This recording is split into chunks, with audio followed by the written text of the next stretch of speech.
Բարի օր, ես Արսեն Գասպարյանն եմ, 25 թվականի սեպտեմբեր ամսին առավոտ օրաթերթում լույս տեսավ Հայաստանի Քրիստոնեական Հանրապետություն հայոց պետականության զարգացման այլընտրանքային մոդել հոդվածը։ Քաղաքացիների բազմաթիվ խնդրանքներով մենք այսօր կազմակերպել ենք հանրային քննարկումներ եւ թույլ տվեք ներկայացնեմ քննարկումների մասնակիցներին Արամ Աբրահամյան, Առավոտ օրաթերթի հիմնադիր եւ գլխավոր խմբագիր, արտակարգ եւ լիազոր դեսպան Կարեն Միրզոյան, Արցախի նախկին արտաքին գործերի նախարար եւ Էքսօրիենտե Հայաստանի արևելագետների միության հիմնադիր անդամ եւ Աբրահամ Գասպարյան, Genesis Armenia կենտրոնի եւ հիմնադրամի տնօրեն, քաղաքական գիտությունների թեկնածու։ Մինչև անցնեմ իմ հարցերը, շատ հակիրճ կուզենայի ներկայացնեի հոդվածի հիմնական գաղափարը, որը նշում էր, որ Հայաստանում նոր քաղաքական մտքի կարիք կա, այլընտրանքային մոդելների զարգացման քննարկում եւ հոդվածի երկու հիմնական հենասյուները հայ առաքելական եկեղեցին է եւ հայկական սփյուռքը։ Մինչև անցնել քննարկումների մանրամասներին, ես կուզենայի առաջի հարցը ուղղել քննարկման մասնակիցներին կապված քաղաքական օրակարգի հետ, որովհետև այս պահին հաշվի առնելով նաև, որ հունիս ամսին Հայաստանում ընտրություններ են կայանալու եւ ընդդիմադիր դաշտը այս պահին քաղաքական օրակարգ չունի եւ կարծում եմ առաջի հարցը, քանի որ հոդվածը այդ այլընտրանքային մոդելը վերաբերում էր քաղաքական օրակարգին, առաջին հարցս վերաբերում է օրակարգին, ինչ եք կարծում, ձեզանից սկսենք, պարոն Գասպարյան, ինչ եք կարծում, կա արդյոք այդ քաղաքական օրակարգի անհրաժեշտությունը այսօր։ Շնորհակալություն, նախ ես հոդվածին ամբողջությամբ ծանոթ եմ եւ բավական հետաքրքիր դիտարկումներ կան այդտեղ ընդհանուր քրիստոնեական աշխարհում տեղի ունեցող էվոլյուցիոն փոփոխությունների համատեքստում, եթե փորձենք դիտարկել։ Ես կարծում եմ, որ ընդհանրապես Հայաստանի թիվ 1 օրակարգը վերջին 5 տարվա, 6 տարվա ընթացքում ընդհանրապես հետպատերազմյան Հայաստանի անվտանգությունն է։ Անվտանգությունը իր խորքային, բովանդակային եւ լայն ընկալմամբ, լայն շերտերով, որի մեջ բնականաբար մտնում է նաեւ հոգեվոր մշակութային քաղաքակրթական անվտանգության խնդիրը եւ այս համատեքստում է կարծում եմ պետք է դիտարկել ընդհանրապես Հայաստանում որևէ օրակարգ ձևավորելու առաջնահերթությունը։ Կրոնական որպեսզի մեր հայրենակիցների մոտ, մեր հեռուստադիտողների մոտ նաև տպավորություն չստեղծվի, որ մենք երբ խոսում ենք կրոնական անվտանգության կամ որևէ օրակարգի մասին, որը այս կամ այն կերպ առնչվում է մարդկանց կրոնական համոզմունքներին, ուրեմն նշանակում է, որ մենք գնում ենք սահուն դեպի թեոկրատական պետություն, հստակ տարանջատում պետք է կատարել։ Կարծում եմ, որ առաջնահերթ մենք պիտի դիտարկենք հայ ժողովրդի գոյաբանական մարտահրավերների համատեքստում ազգային կրոնի, ազգային եկեղեցու դերի վերարժևորման, վերաիմաստավորման գլխավոր մարտահրավերը, որ կա։ Այս համատեքստում արդյոք որևէ քաղաքական ուժ կամ ընդդիմությունը առհասարակ կվերցնի այս գաղափարը, կբերի օրակարգ, կդարձնի լոկոմոտիվ եւ պրոցեդուրալ առումով, դա արդյոք կունենա հաջողություն, արդյոք մենք որպես ինստիտուտներ, ազգային ինստիտուտներ եւ պետական ինստիտուտներ պատրաստ ենք այդ գաղափարը կլանելու, մարսելու, ճիշտ ձևով ներկայացնելու, մատուցելու եւ արդյոք պետությունը ունի ռեսուրս եւ ժողովուրդը ունի ռեսուրս այդ ամբողջը պահելու, դիմակայելու, հարցի մյուս կողմն է, կարծում եմ բավական երկար ճանապարհ պիտի անցնենք մենք, բայց ընդհանուր առմամբ ասեմ ձեզ, իմ մոտեցումն այն է, որ ազգային հոգևոր դաշտին առնչվող եւ մարտահրավերները եւ հարվածները, որը այդ հոգևոր դաշտի գլխավոր ինստիտուտը եկեղեցին այսօր դիմակայում է եւ դիմակայում է շատ տղամարդավայել, շատ դժվարություններով, բայց տղամարդավայել, ես կարծում եմ, որ ունենալու է հաջողություն տրամաբանական ավարտ, անկախ փաստից ինչ հարվածների է ենթարկվում եւ ինչ աջակցություն ունի այս հակաեկեղեցական նարատիվը Հայաստանում։ Ընդդիմությունը կօգնի եկեղեցուն, մենք տեսնում ենք, որ օգնում է անկախ ամեն ինչից, որովհետեւ դաշտում բարիկադների բաժանված դաշտում կարելի է ասել, մենք տեսնում ենք, որ ընդդիմությունը ասում է ներկա, ինքը իր հավատարիմ ընտրազանգվածով եւ քրիստոնեական լայն շրջանակների, ազգային եկեղեցու կողմնակիցների միջոցով կարողանում է դարպասների մոտ կանգնել եւ չթողել, որ եկեղեցու նկատմամբ այդ սրբապղծությունը որտեղ է ունենում, ամենայն դեպս տեղի ունենա հաջողության։ Սա կոնցեպտուալ առումով կիրականացվի թե ոչ եւ դոկտրինալ մակարդակի կբարձրացվի թե ոչ, դեռ վաղ է կարծում եմ խոսել այդ մասին, բայց որ նշաններ կան, որ adekvat արձագանքում են եկեղեցու ինստիտուտի պահպանման եւ ազգային հոգեվոր արժեքների պահպանման հարցում ես տեսնում եմ այդ ամբողջը։ Անդիմությունը ունի քաղաքական օրակարգ թե չէ, հա, դա է հարցը։ Ես կարծում եմ, որ չունի, բայց ես հասկանում եմ, թե ինչու չունի։ Ես կարծում եմ, որ խնդիրն այն է, որ առօրյա, ամենօրյա պրակտիկ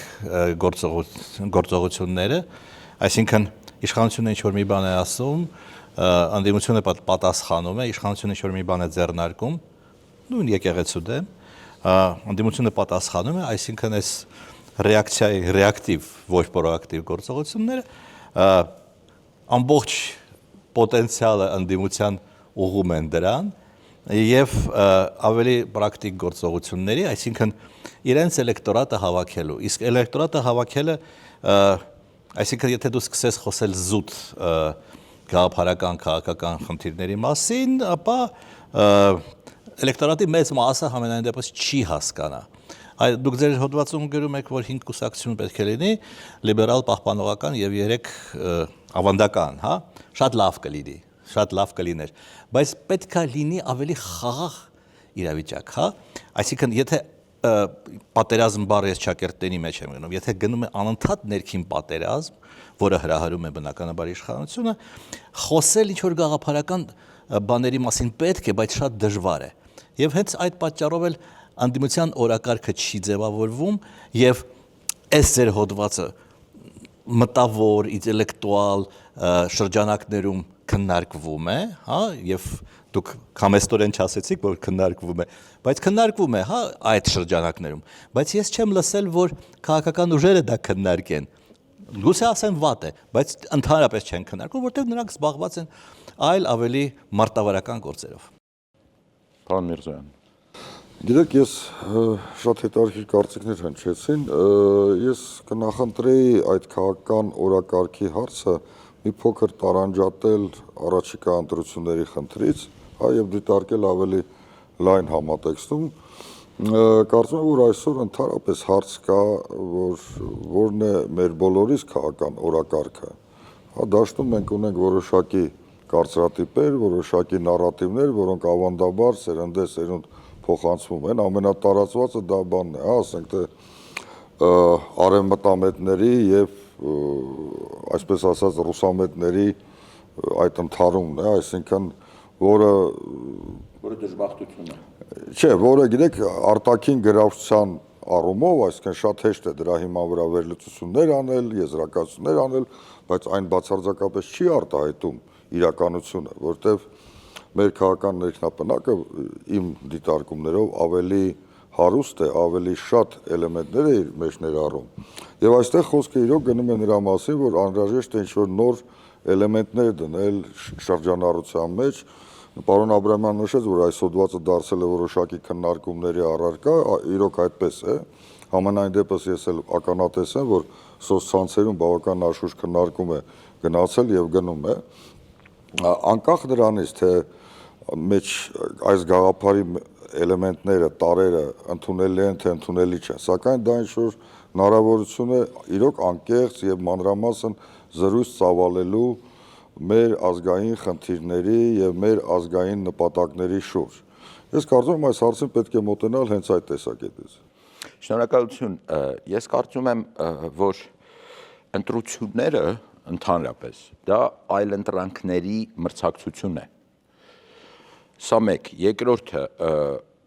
իշխանությունը ունի քաղաքական օրակարգ, 4-րդ հանրապետություն եւ նոր սահմանադրություն, դա քաղաքական օրակարգ է։ Ինչ է կարող Հայաստանի ընդդիմությունը բերել, քանի որ միայն բողոքով, դժգոհությամբ տեղ չես հասնի եւ պարզապես մերժելով ներկան։ Հետևաբար հաշվի առնելով այդ այլընտրանքների մրցակցությունը, կարծում եմ, որ կլինի դա մի քանի ընդդիմադիր ուժերի առանձին օրակարգներ, թե քանի որ դա կարող է լինել մրցակցություն, թե ընդհանուր առմամբ ընդդիմությունը կարող է մեկ քաղաքական օրակարգով հանդես գալ, քանի որ այսօր վտանգված են եւ հայ առաքելական եկեղեցին եւ Սփյուռքի հետ մեր կապերը, հետեւաբար հոդվածի հիմնական երկու հենասյուները եկեղեցին են եւ Սփյուռքը։ Հիմա բուն հոդվածին անցնեմ, ես առաջի հարցս ուզում եմ մեր սահմանադրությունից 18-րդ հոդվածը ճանաչում է հայ առաքելական եկեղեցին որպես ազգային եկեղեցի, այո, եւ ազգային եկեղեցի իր բացառիկ առաքելությամբ հայ ժողովրդի հոգեվոր կյանքում, նրա ազգային մշակույթի զարգացման եւ ազգային ինքնության պահպանման գործում։ Հոդվածը առաջարկում է հայ առաքելական եկեղեցին հռչակել որպես պետական եկեղեցի։ Ես մի փոքր տարբերությունը պետական եւ ազգային եկեղեցու ասեմ եւ խնդրեմ ձեր մեկնաբանությունները։ Պետական կրոնը սահմանում է եկեղեցու եւ պետության միջև ինստիտուցիոնալ հարաբերություններ։ Ազգային կրոնը սահմանում է կրոնի եւ ազգի միջև քաղաքակրթական եւ ինքնության հարաբերություններ։ Սա է հիմնական տարբերությունը։ Այսինքն այսօր մեր պետությունը եւ հայ առաքելական եկեղեցին չունեն ինստիտուցիոնալ հարաբերություններ։ Հարաբերությունները հիմնականում կրոնի եւ ազգի միջև են, հաշվի առնելով քաղաքակրթական եւ ինքնության հարաբերությունները, եւ հայ առաքելական եկեղեցին չի դիտարկվում այսօր որպես հանրային ինստիտուտ։ Սա է գրեթե տարբերությունը ազգային ու պետական եկեղեցու եւ փորձեր շատ կան, աշխարհում շատ երկրներ եւ ես իմ հոդվածում հատուկ օրինակներ եմ բերել Արևմտյան Եվրոպայից եւ Եվրոպական միությունից, որովհետեւ շատ քաղաքացիների մոտ հարց է առաջանում, թե երբ որ եկեղեցին դառնում է պետական, արդյոք դու գնում ես դեպի թեոկրատիա, թե ոչ։ Ընդհանուր առմամբ պետությունները ես կբաժանեի 4 մական աշխարհիկ պետություններ, որոնք օրինակ Ֆրանսիան, Մեքսիկան, Ճապոնիան, դրանք խիստ աշխարհիկ պետություններ են։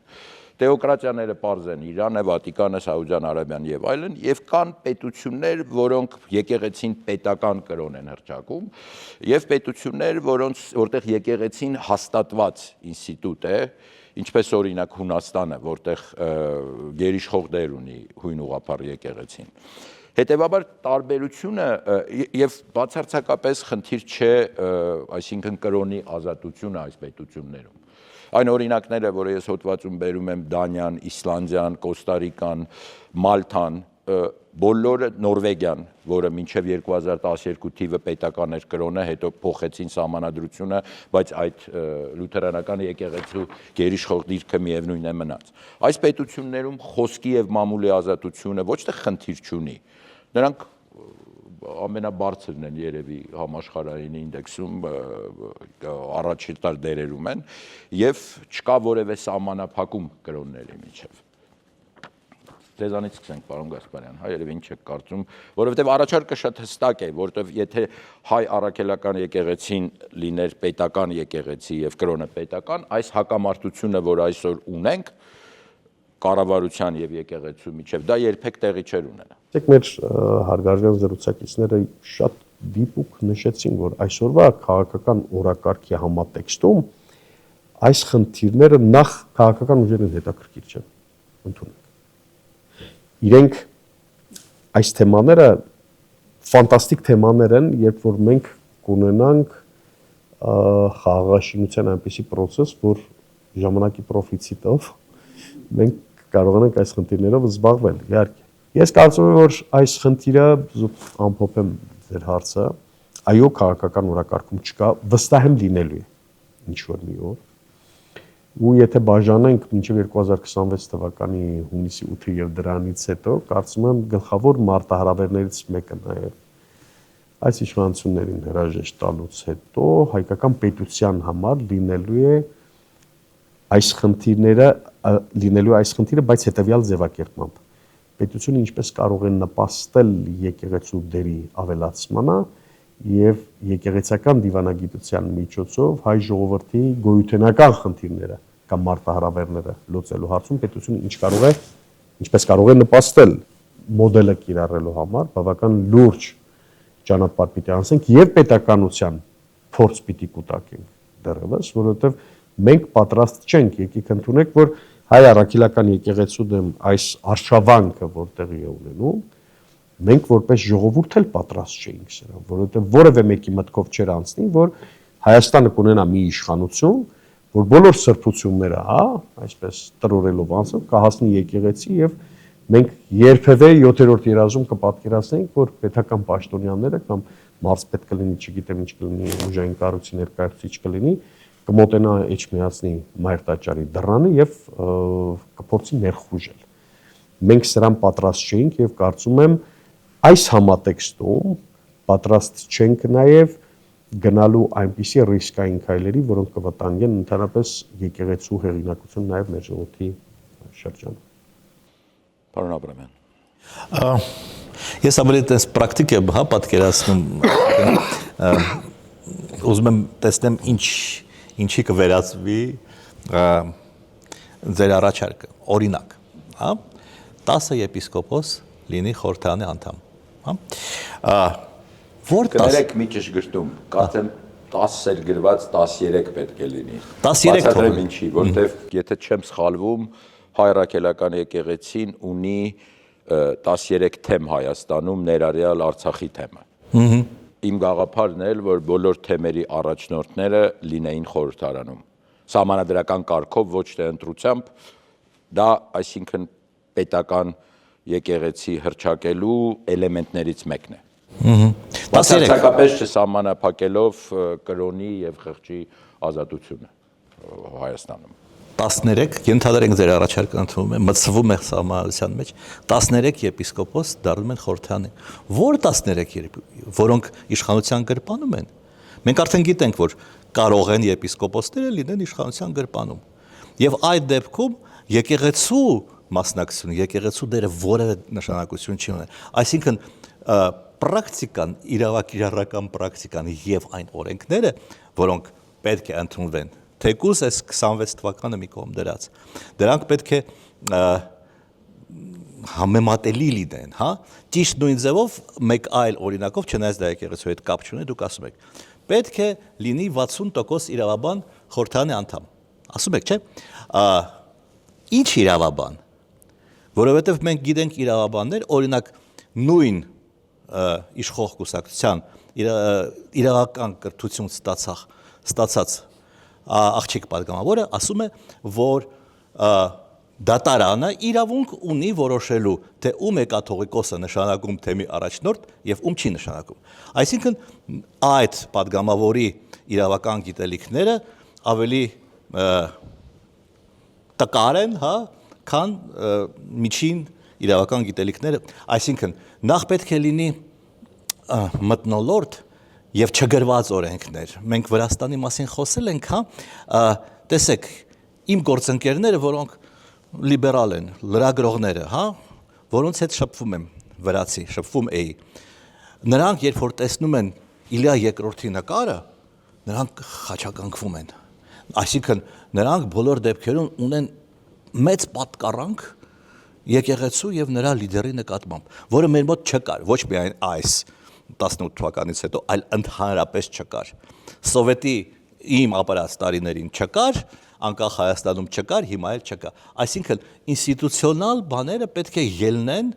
իմ կարծիքով դրանք պետք է ելնեն նաեւ այն պրակտիկ մթնոլորտից, որը գոյություն ունի։ Նորվեգիան հրաշալի օրինակ է, եւ լութերականությունը ընդհանրապես, դա առանձին թեմա է, հիմա չխորանանք։ Նորվեգիան ամենաժողովրդավարական, կոռուպցիայից զուրկ եւ ամենալավ բաներ ունեցող երկիրն է, որտեղ կա այդ մեղմ, հա, դավանաբանական դավանաբանական մեղմ պետություն կարելի է դավանական համարել։ մոդելը, հա, բայց ինչի շնորհիվ է դա հնարավոր կիրառել, ինչ հասունության, ինչ իրավագիտակցության է հասել Նորվեգիան, ասենք 20-րդ դարում, դա պետք է հաշվի առնել պարզապես։ Պարոն Միրզոյան, Գիտեք, շատ դժվար է մանրամասն մեկնաբանություններից հետո ասել որևէ նոր բան, ես ուղղակի իմ կարծիքը կցանկանայի հայտնել, որ դուք նշեցիք, որ եթե ընդունվի համապատասխան, հա, օրենսդրական կարգավորում, դա թույլ կտա խուսափել այսօրվա իրավիճակների կրկնումից, ճիշտն ասած մի սկեպտիցիզմով եմ դրան վերաբերում, այնպես չէ, որ այսօրվա իշխանությունները այն ինչ որ կատարում են, հա, այսօրվա իշխանությունների եկեղեցու նկատմամբ, այդ վակխանալ է, ուրիշ բառեր չեմ գտնում, անում են խիստ համապատասխան օրենքի տառին եւ ոգուն։ Հակառակը, ամեն ինչ արվում է օրենքի կոպտագույն խախտումներով, պարոն Աբրամյանի հիշատակած օրինակը, երբ որ պնդում են, որ դատարանը իրավասու է միջամտել եկեղեցու խնդիրներին, բազմաթիվ այլ ավելի աղաղակող օրինակներ կան։ Գիտեք, օրենսդրական ցանկացած կարգավորում չի կարող լինել յուրատեսակ ունիվերսալ դեղամիջոց։ Այստեղ պետք է խոսել խորքային ինչ-որ որոշումների մասին։ Իրոք մենք այսօր խնդիր ունենք իմ գնահատականով եկեղեցու հեղինակության ամրապնդման, հա, եկեղեցու որպես հայ ժողովրդի ամենահեղինակավոր ինստիտուտի այդ դերակատարության ուժեղացման առումով։ Ցավոք սրտի մեր եկեղեցին իրոք ունի որոշակի խնդիրներ, օբյեկտիվ պատճառներով, եկեք չմոռանանք, որ միայն անցած դարի ընթացքում եկեղեցին անցավ բազմաթիվ փորձություններով, իսկ եթե մի փոքր ավելի ընդարձակենք, հա, ժամանակագրական սահմանները, ապա հիշեք 19-րդ դարի կեսերից հայոց եկեղեցին անընդհատ առերեսում է հետապնդումների փորձությունների, գույքի բռնագանձում, բազմաթիվ հետապնդումներ Սարական Ռուսաստանի օրոք։ Խորհրդային միության շրջանում այդ հետապնդումները, որոնց գագաթնակետն էր կաթողիկոսի սպանությունը, հա, հատուկ ծառայությունների կողմից։ Հա, եկեղեցին, բայց եկեղեցին յուրատեսակ փյունիկի պես ամեն անգամ կարողացել է վեր հառնել այդ մոխիրներից, շարունակել իր ուղին, սակայն դրա հետ մեկտեղ իմ գնահատականով այդ գործընթացը հանգեցրել է նաև նրան, որ եկեղեցին փորձել է իր դիմադրողականությունը պահպանել ավանդական ճանապարհով, հա, եւ այսօր իրոք ժամանակները փոխվում են, փոխվում է հասարակությունը, փոխվում է նույն եկեղեցու, հա, այդ հավատավոր զավակների որակը, թիվը, այդ ամենը եկեղեցու առջև նոր մարտահրավերներ է բերում։ Հիմա, երբ որ մենք խոսում ենք եկեղեցուն հատուկ այդ կարգավիճակը բարձրացնելու մասին, արդյոք եկեղեցին այսօրվա դրությամբ, այսօրվա իրավիճակով պատրաստ ենք այդ առաքելությանը, որտեղ մենք կարող ենք գրել շատ լավ օրենքներ, շատ լավ գաղափարներ, բայց արդյոք եկեղեցին պատրաստ է, խոսքը ոչ թե նրա մասին է, որ ես գնահատում եմ մեր հոգևոր հայրերի վեհապար տիրոջ կարողությունները, բայց եկեղեցին դա մի ինստիտուտ է, մարմին է, որը պետք է որոշակի զարգացում ապրի եւ հասնի այդ մակարդակի, որ կարողանա նաեւ ստանձնել այդ առաքելությունը։ Եվ նայեք, այսօրվա այդ հետապնդումների, այսօրվա այդ զարուրելի երևույթների պատճառներից մեկն էլ հենց նա է,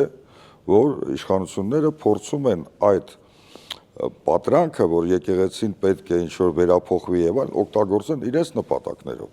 Մեր եկեղեցին իրոք փոխվում է, չի կարող 1700-ամյա մի մարմին, հա, չի կարող անփոփոխ մնալ։ Բայց մեր եկեղեցուն հարկավոր է որոշակի ժամանակահատված, այն ինչ որ անում է վեհապարտերը իմ գնահատականով, դա յուրատեսակ էվոլյուցիոն գործընթաց է, աննկատ առանց ավելնորդ աղմուկի, հա, որոշակի աշխատանքներ են տարվում, որոնք թույլ են տալի այսօրվա մեր եկեղեցուն դառնալ ավելի դիմակայուն ժամանակի մարտահրավերներին։ Պետք է նաև մենք տեր կանգնենք այդ աշխատանքին, հա, փորձենք աջակցել դրան։ Եվ որոշակի մի փուլում եկեք այդ ժամանակ արդեն անդրադառնանք, թե այդ նոր եկեղեցին, այդ հզորացված եկեղեցին ինչպիսի իրոք գործառույթ կարող է ստանձնել ազգի համար, մեր հանրապետության համար։ Ընդ որում կարող եմ մի փոքր բան ավելացնել պարոն Միրզոյանի ասացին։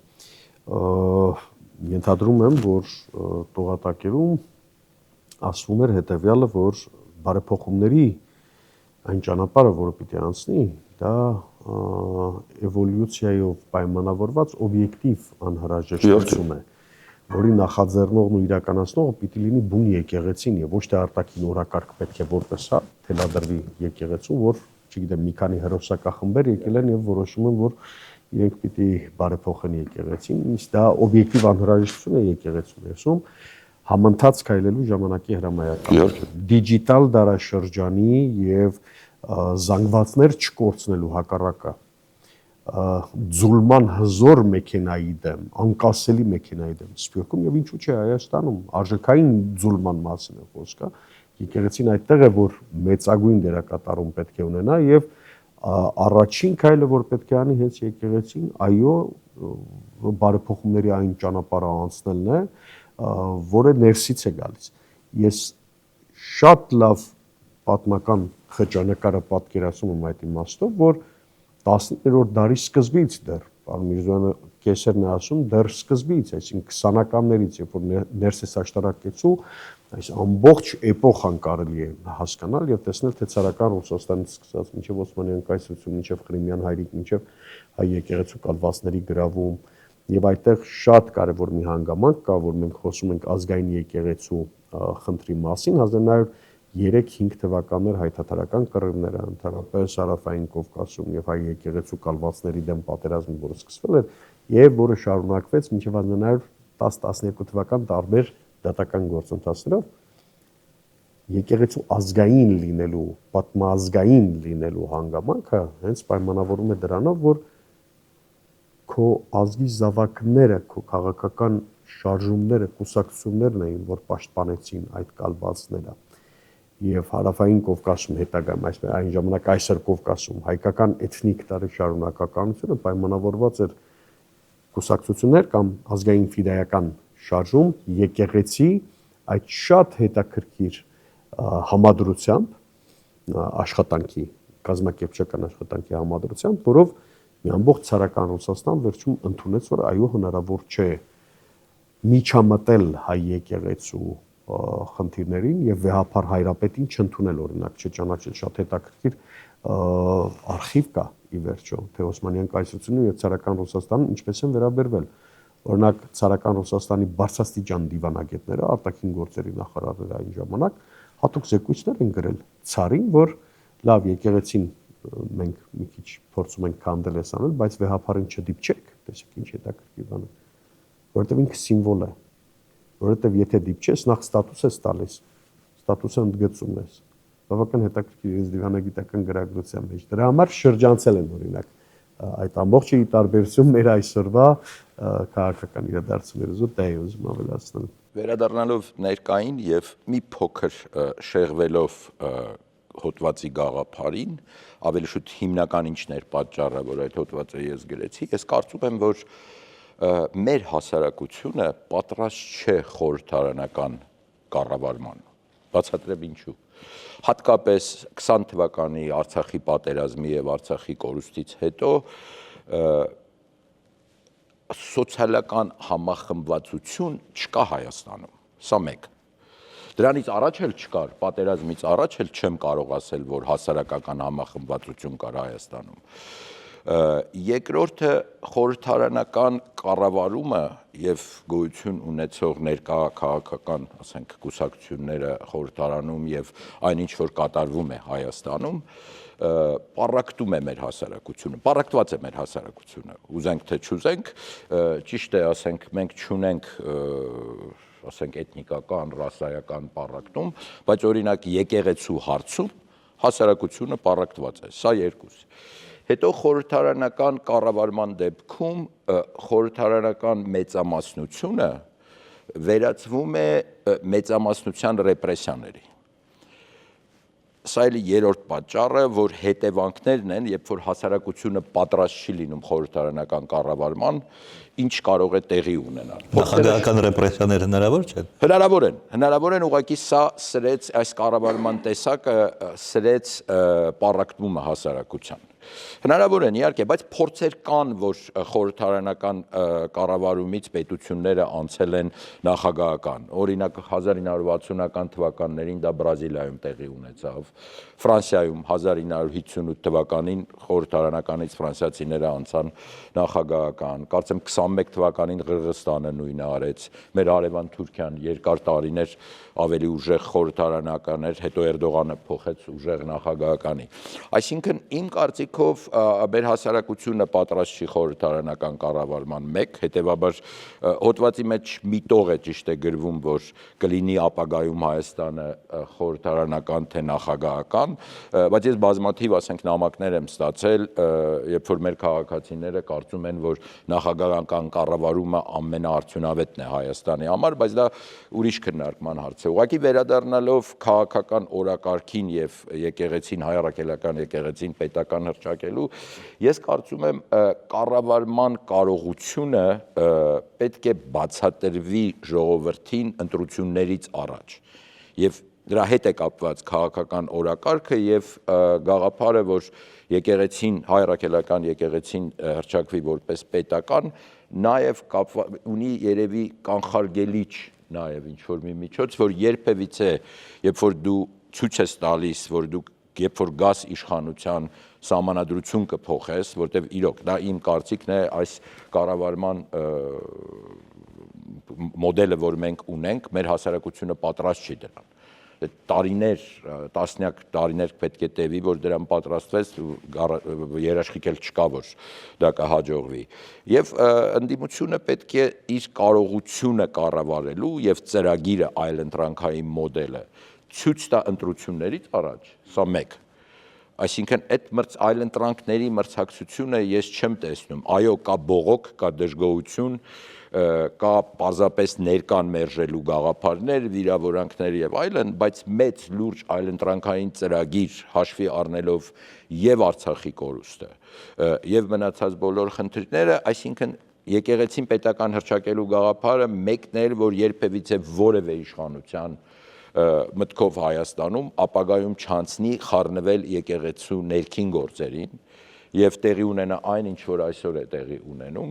եւ երբ որ ես նշեցի ինստիտուցիոնալ կապերը եկեղեցի եւ պետության միջև, ի նկատի ունեմ նաեւ ադմինիստրատիվ կապը, դուք նշեցիք եկեղեցական դիվանագիտությունը, որը իմ կարծիքով շատ կարևոր գործոն է, Հայաստանում օրինակ չի եղել անկախությունից ի վեր հանրային դիվանագիտություն, հանրային դիվանագիտական լուրջ ինստիտուտներ մենք չենք ունեցել, փորձեր են արվել, բայց որևէ արդյունավետ, այսինքն ինչ որ արդյունքներ ես անձամբ չեմ տեսել, իսկ եկեղեցական դիվանագիտությունը դա կարող է շատ ակտիվ եւ հզոր գործիք դառնա, երբ որ ինստիտուցիոնալ կապով Հայաստանի արտաքին գործերի նախարարությունը եւ դեսպանությունները ամբողջ աշխարհով մեկ եկեղեցու հետ միասին աշխատեն։ Դեպքեր կան, դուք էլ հիշեք, երբ որ այսինքն Հայաստանի դեսպանը եւ այդ հյուրընկալ երկրի հոգեվոր առաջնորդը կարող է չշփվեն իրար հետ։ Միասին ընդհանրապես աշխատելու մասին, որը աննորմալ երևույթ է։ Հետևաբար այդ բայց կան բազմաթիվ հակառակ դեպքեր։ Այո, բազմաթիվ հակառակ դեպքեր եւ հայ առաքելական եկեղեցին շատ է օժանդակել մեզ հայ դիվանագիտությանը 1991 թվականից ի վեր, բայց կարծում եմ պետական դիվանագիտությունն ու եկեղեցական դիվանագիտությունը կարող են իհարկե ծառայել մեր պետության համար եւ հետեւաբար շատ այդ ինստիտուցիոնալ կապերը կարող ենք երկար քննարկել։ Օրինակ այն ինչ որ դուք ասում եք, պարոն Գասպարյան, Թուրքիան շատ հաջողությամբ կիրառել է տասնամյակների ընթացքում, հատկապես անցած դարի 60-ականներից սկսած։ Բայց այդտեղ կա երկու կարևոր հանգամանք, ձևավորվում է խորհրդային պետություն, անվերահսկելի, օրենքից վեր, որը կրոնա եւ կրոնական զգացմունքները ընդհանրապես ծառայեցնում է ֆաշիստական նպատակների իրականացման համար։ Օրինակ Անատոլիայում կամ Արևմտյան Հայաստանում 4000 քրդական գյուղ հավասարվել է գետին 70-ականներից սկսած, Մարաշի կոտորածներից սկսած, հա, այսպես ասենք։ Այդ ամբողջը ինչ է արվել ծայրահեղ ազգայնամոլ խմբավորումների միջոցով կրոնական քողի ներքո։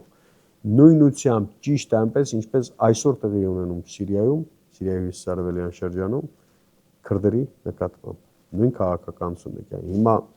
նորից վերադառնում ենք հարցին. արդյոք մենք որպես պետություն, որպես ինստիտուտներ, որպես քաղաքական համակարգ ինստիտուտներ, որպես կուսակցությունների մասին օրենքը որ բացում ենք, մենք տեսնում ենք այդտեղ եւ իրականության հետ ենք համեմատում դիսոնանս կա ընդհանրապես։ Արդյոք որպես մշակույթ, քաղաքական մշակույթի տար մենք պատրաստ ենք վերցնել։ Իսկ ով պիտի վերցնի, դուք հանրային դիվանագիտության մասին եք խոսում, բայց քաղաքական համակարգի ինստիտուտներն են որ վերցնում են։ Գլխավորապես քաղաքական ուժերը, խմբերը, կուսակցությունները։ Հիմա կուսակցությունները մենք չենք տալիս, հետո հարց ընդհանրապես կուսակցական հավաքագրումը Հայաստանում եւ աշխարհում մեծ հաշվով, այսպես ասենք, գաղափարական հողի վրա է տեղի ունենում, թե այս ռոպեական, այսինքն դու ինչ որակի մտավորականությամբ ես ներկայացված այդտեղ, որոնք վերցնում են այդ թեման, ծամում են, շրջանառում են, քննադատում են, քննարկում են։ Մենք չունենք այդպիսի բան, այսինքն թիվ 1 օրակարգ է, նորից գալիս ենք դրան, որ դարձել է այս իշխանության քննադատությունը եւ չկա դրանից այն կողմ որևէ իրական այլընտրանքի մասին, գաղափարական այլընտրանքի մասին, հա։ Կամ նույն ազգային մոտեցումը, չեմ ասում ազգային մոտեցումը, որը արխետիպերի մեջ է արդեն տեղավորվում եւ աշխարհը մեզ չի ընկալում, դրա համար երբ որ ասում են, գիտես, ինչ սրբազան շարժում ես, ան ես դիտարկում եմ դա, որ դու ուրեմն գնում ես Իրան նման թեոկրատիկ պետություն հաստատելու։ Դե այդտեղ շատ միարժեք չի կարելի ասել, որ թեոկրատական է։ Ասել կուզի ես գաղափարի քննարկմանը եւ զարգացմանը երկու ձեռքով կողմ եմ։ Բայց այստեղ մի նրբություն պետք է հաշվի առնել։ Ինչ կարող եք երաշխավորել, որ Հայաստանի Հանրապետության սահմանադրությամբ պիտի ամրագրվի նվազագույնը 2 դրույթ, որով Հայաստանի Հանրապետության բարձրագույն ղեկավար օղակի ներկայացուցիչը նախ պիտի կրթված լինի եւ երկրորդ մորալ առումով, արժեքային առումով այնքան հագեցած պետք է լինի, որ մենք նմանատիպ վիճակներում չկանգնենք։ Այսինքն դուք մեջբերում եք բրիտանական օրինակը կամ նորվեգիական օրինակը, մի հատ կրթական ցենզը նայեք, մի հատ պալատական, այսպես արժեքային ժառանգությունը նայեք։ Եվ մենք հիմա փորձենք Հայաստանում դա կիրառել, անկեղծ ասած, պարոն Աբրահամյան դատավորի օրինակ է բերում, իսկ տասնյակ օրինակներ դուք էլ կարող եք տալ։ Մարդը, որը մարզպետ է աշխատում, որը չգիտի արական սեռի ներկայացուցիչ է, թե առու է պարզապես։ Այսինքն ասում է ձայնը չբարձրացնես։ Մեր վախտը բերել է ընդամենը քաղաքապետ էր, եթե չեմ սխալվում։ Քաղաքապետ։ Եվ հիմա անկեղծ ասած, եթե ժամանադրության մեջ համապատասխան կարգավորումներ պիտի դրվեն, խնդրեմ, նստենք խոսենք այդ ամեն ինչի մասին, որ Հայաստանի վարչապետը կամ չգիտեմ ով պետք է ունենա այս իդեպ ինչու ենք հեռու գնում։ Նույն Բրիտանիան, Անգլիկան եկեղեցու հետ հարաբերությունների կարգավորումը նախ դարերի ընթացքում է տեղի ունեցել, մի 200 տարի նվազագույնը տվել է, մինչև հասել է այն մակարդակին, ինչ մենք այսօր ունենք, եւ այն ժամանակ էլ էր Նիկոլական Հայաստան էր այդ ժամանակ Բրիտանիայում, ով ինչ ուզում, ինչպես ուզում, այսպես վերաբերվում էր եկեղեցու, մինչև բուրժուա դեմոկրատական հեղափոխությունները եւ արդյունաբերական հեղափոխությունը, այսպես Եվրոպայում արդեն վերածվեց ինստիտուցիոնալ մակարդակի, երբ որ կարողացան եկեղեցու հետ Կրթությունը իհարկե շատ ցավոտ թեմա է եւ երկար կարելի է խոսել դրա մասին։ Ես նույնիսկ պատճառահետևողական կապ եմ տեսնում վատ կրթության, թերի կրթության եւ դա պատճառն է, իսկ հետևանքը այսօրվա կառավարումն է, բայց դա երկար տարիների խնդիր է եւ իհարկե Հայաստանի կրթական համակարգը լուրջ ռեֆորմի կարիք ունի, բայց մենք չենք կարող սպասել դա տարիներ կտևի եւ դրա համար էլ այսինքն մարդիկ, որոնք պատրաստ են ու կարողություն ունեն այդ փոփոխությունները անել, հետո իրենց հետևից տանել մյուսներին, իմ կարծիքով դա պետք է արվի, որովհետեւ կրթությունը ամենալուրջ, տագնապալի խնդիրներից է ամբողջ կրթական համակարգը։ Պարոն Աբրամյանը անդրադարձավ այդ եպիսկոպոսների գաղափարին, որ խորհրդարանում եպիսկոպոսներ լինեն, իմ կարծիքով դա թեմերի առաջնորդները պետք է լինեին եւ իհարկե մայր աթոռից 1-2 բարձրաստիճան հոգեվորական եւ նորից եմ ասում ոչ թե ընտրությամբ, այլ սահմանադրական կարգով իհարկե պետք է բացառել անպայման պետք է ապահովել անկախությունը եպիսկոպոսների խորհրդարանում, եթե երբևիցե այդպես մի բան լինի, Տողարյան Վարդանը մեր դեսպանը, նախկին դեսպանը Ռուսաստանում առաջարկել արել այս հոդվածի հետ կապված, որ Էջմիածինը վերանվանել Սուրբ Էջմիածին եւ դուրս հանել բոլոր այդ ադմինիստրատիվ միավորներից եւ լինի որպես առանձին միավոր եւ նրա կարծիքով Հայաստանի խորհրդարանը նաեւ կարծիք ունի 2 պալատների եւ այդ եպիսկոպոսները կարող են լինեն վերին պալատում, որը ավելի փոքր պալատ կլինի, ընդ որում դա նույնը Անգլիայի խորհրդարանում է։ Լորդերի պալատում են եպիսկոպոսները եւ նաեւ նա առաջարկել էր Սփյուռքի ներկայացուցիչները, որ լինեին այդ վերին պալատում։ Այսինքն գաղափարը վատ չէ եւ կարծում եմ կիրառելի է ապագայում, իսկ դուք ինչ եք կարծում, պարոն Միրզոյան։ Նախ ես կուզենայի անդրադառնալ այն հարցին, թե որ դուք հիշատակեցիք, որ մեր ժողովուրդը այսօր պատրաստ չէ խորհրդանական համակարգին։ Դեք իմ կարծիքով խնդիրը այնուամենայնիվ ժողովուրդը չէ, այլ այն Ես ասացի հասարակությունը, ինքնատիպն նաև կուսակցությունները։ Այլ այն պարզ եւ ակնհայտ հանգամանքը, որ մենք այսօր չունենք կուսակցական համակարգ կայացած։ Կարծում եմ չափազանցություն չի լինի ասել, որ ողջ Հայաստանում, որտեղ մենք ունենք, եթե չեմ սխալվում, մոտ 130 թե քանի տարբեր գրանցված կուսակցություններ եւ ոչ պակաս քանակությամբ դեռևս չգրանցված, բայց գրանցման փուլում գտնվող կազմակերպություններ եւ կառույցներ, եթե ձեզ հարցնեն, թե որն եք դրանցից գնահատում որպես կայացած կուսակցություն, ապա բավական է ընդամենը 1-2 անուն տալ եւ դրանով ավարտել։ Այսինքն այդ հանգամանքներում խոսել խորհրդանական էֆեկտիվ գործող խորհրդանական համակարգի մասին իհարկե մի քիչ չափազանցություն է եւ դրա համար նույնիսկ մեր այսօրվա խորհրդանական համակարգը ինքը եթե ուշադրություն դարձնում է գնալով ավելի եւ ավելի է նմանվում իր որոշումներով, աշխատավոճով եւ այլն նախագահական համակարգին, հա, ընդ որում նախագահական համակարգին ամենաիր վատ դրսևորումներով այն համակարգը, որը մենք այսօր ունենք Հայաստանում, իր վարվելակերպով, իր արբող քայլերով շատ ընդհանրություններ ունի, օրինակ Թուրքիայի նախագահական, հա, այդ համակարգի հետ Էրդողանի օրոք ձևավորված, որը համարվում է աշխարհի ամենածայրագույն օրինակներից մեկը նախագահական համակարգի։ Այդ առումով իհարկե մենք պետք է նախ եւ առաջ մտածենք մեր մեջ խորհրդանական կուսակցական համակարգի կայացման մասին։ Այսինքն հոդված այդ առաջարկը ունի։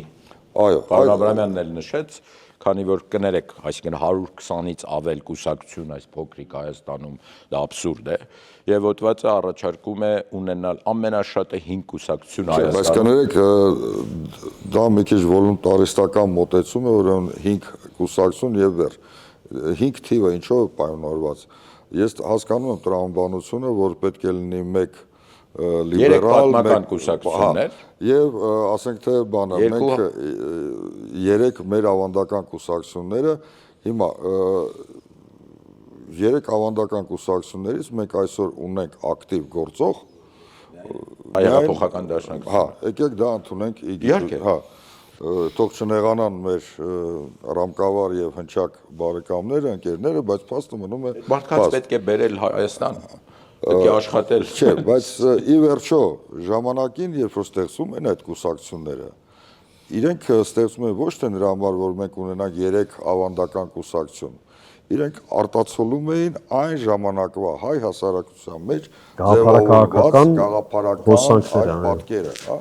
Եվ ուշադրություն դարձեք, ռամկավարները իրենք ավանդաբար համարվում են ավելի պահպանողական, չէ։ Լիբերալ բուրժուական կուսակցություն է։ Հա։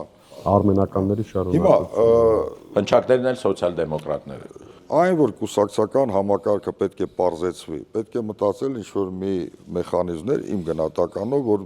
որոնք թույլ կտան բացառել մարդ կուսակցությունների ստեղծումն ու ձևավորումը, հա։